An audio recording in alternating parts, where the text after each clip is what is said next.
Morning, everybody. Welcome back to House Life. It's Saturday, and it is, I don't know if you can see the sky up there. It's just a crappy day. It's about 42 degrees, foggy, drizzly, not really raining.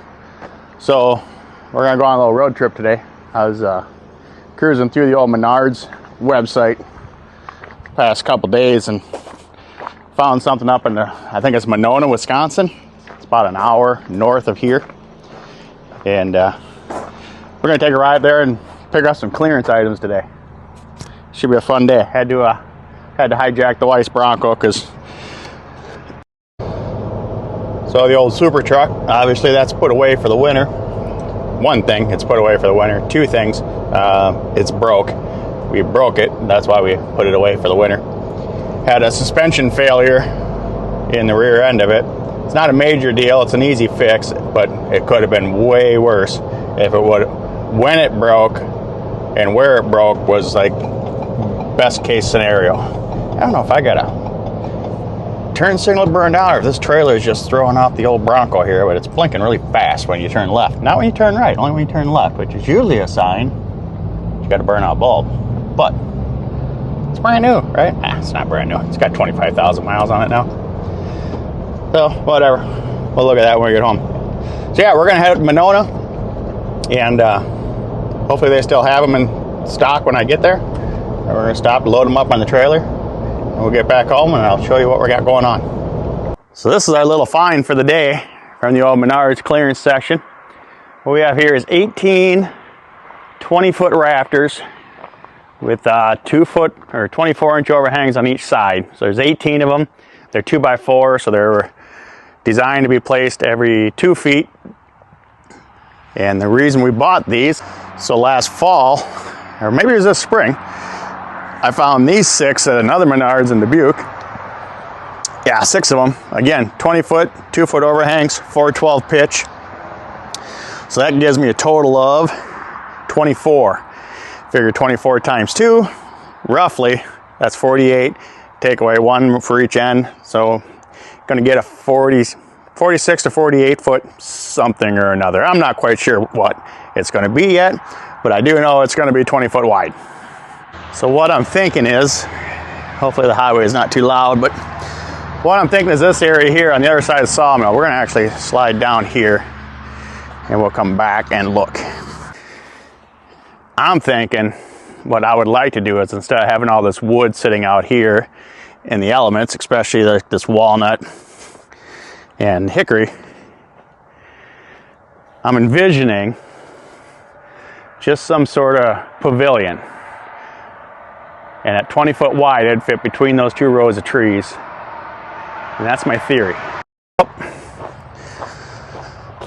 So when I seen these, like I said, I already bought those last 6. I was going to put up like a 20 by 20. Something to put the firewood underneath is my original plan. But then I ran across these guys.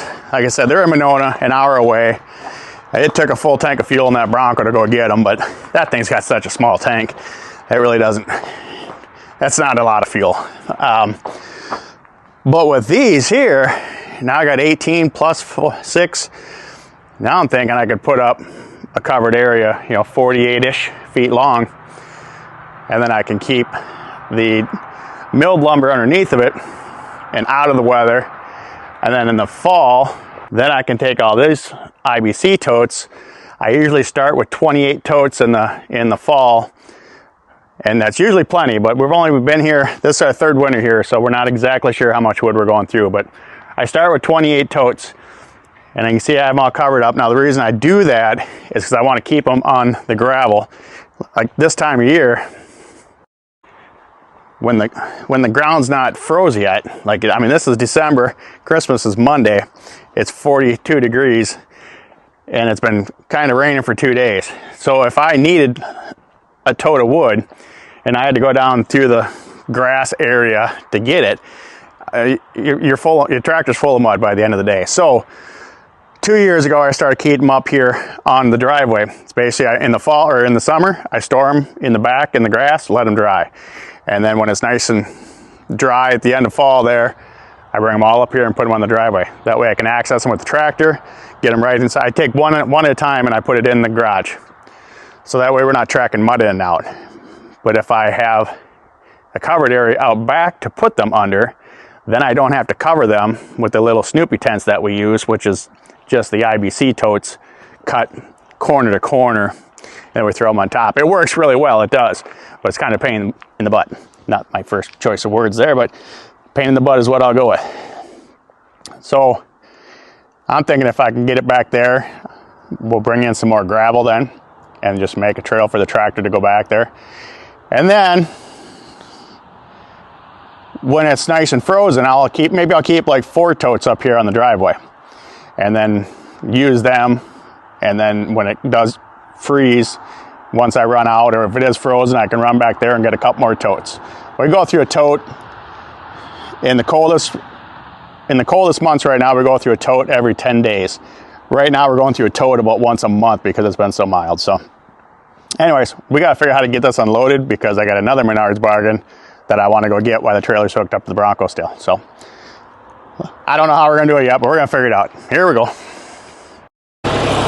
So I think the plan here is to see if we can just pick the end and drag them off and then try to pick them up. And I don't know if this tractor will take the entire weight of all these. It's going to be close as far as numbers. But we're going to find out. At least try, right?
So all in all, I think that went pretty well.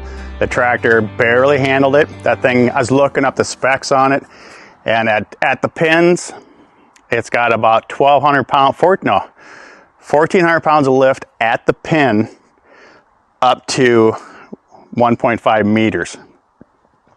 That was 1,150 pounds. I mean, you could feel it dancing on the back tires, and I am weighted on the back, I think 800 pounds in the rear tires, plus the box plate, but it was still light in the butt. So basically now that we have that unloaded, and since the trailer's hooked up, we're going to head to Menards in Dubuque, Iowa now. And we're going to pick up the second part of this package if somebody didn't beat me to it anyways. So stay tuned, I'll let you know. Well, good morning everybody. Welcome back to the house again. It's Sunday, Christmas Eve 2023. It's about 52 degrees out here. So we got home a little late last night. It wasn't late, but it was getting dark and it was raining, and I really didn't want to deal with this. So we're going to unload it today. Let me show you what we got.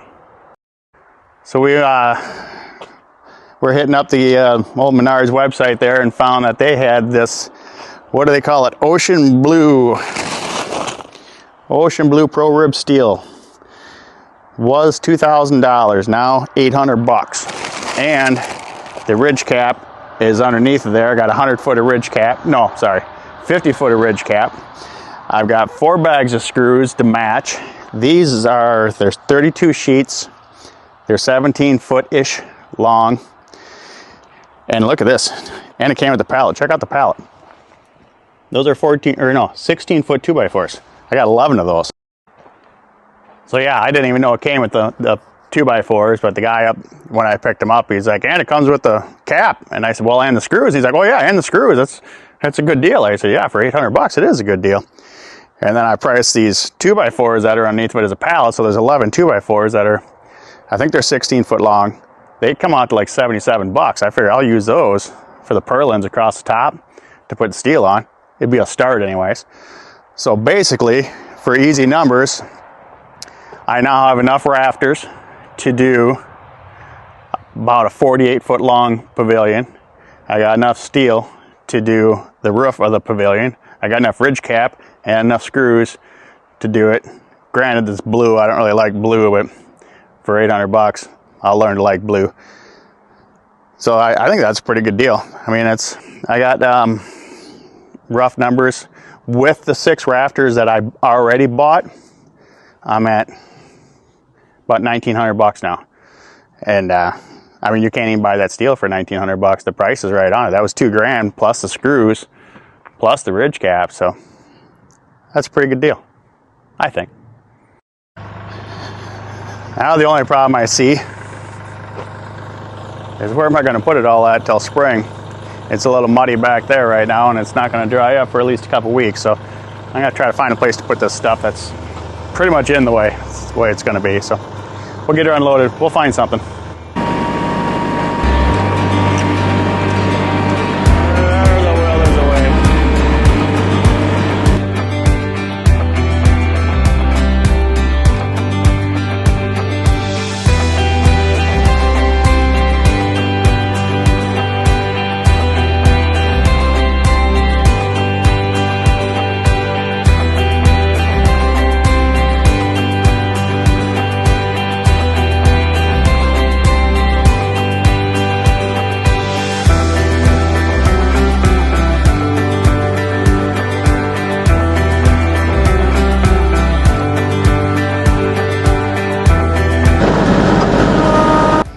Well, that's just where it's going to have to be, I guess, for the winter. Hopefully I can not run into it with the tractor when I'm plowing. I really don't know where else to put it. It's just so muddy out there in the rest of the area, but it should be fine back here. I'm used to working around stuff. So out here on the sawmill the other day, I loaded up this big pine. It's like 12'6" long. And what I'm thinking, I was going to cut into 2x6s for a future project. But if I were to cut these into 2x4 purlins for the roof of this makeshift gazebo pavilion thing that we're going to build next spring, I need 56 2x4s, 12 foot long, minus the 16 footers or 14 footers that came on that pallet. So let's just say I need 56, because you'll need more for, you know, supporting the building, cross bracing, stuff like that while you're building it. So I think I'm going to cut this into 2x4s. I got 3 of them. It saved me another 280 bucks is what it would cost to go buy 56 12-foot 2x4s right now, minus tax and minus, you know, the 11% rebate that you get at Menards normally during the year. But so I can save about 300 bucks if I mill this into 2x4s. If I'm going to buy 2x4s versus buying 2x6s, I'd rather buy 2x6s simply because we're going to be framing with those. These are just going to be purlins. Who cares if they're not perfectly straight? They're just going to go across the rafters, so I have something to screw the metal to. So I think in the next video, we're going to get cutting this big bastard up, which I don't know how well it's going to go. It's too big for the mill, it's too big for my tractor, and it's way too big for me to handle. But we're going to do something with it. But anyways, stop back next time. We'll chop this thing up. Thanks for watching, guys.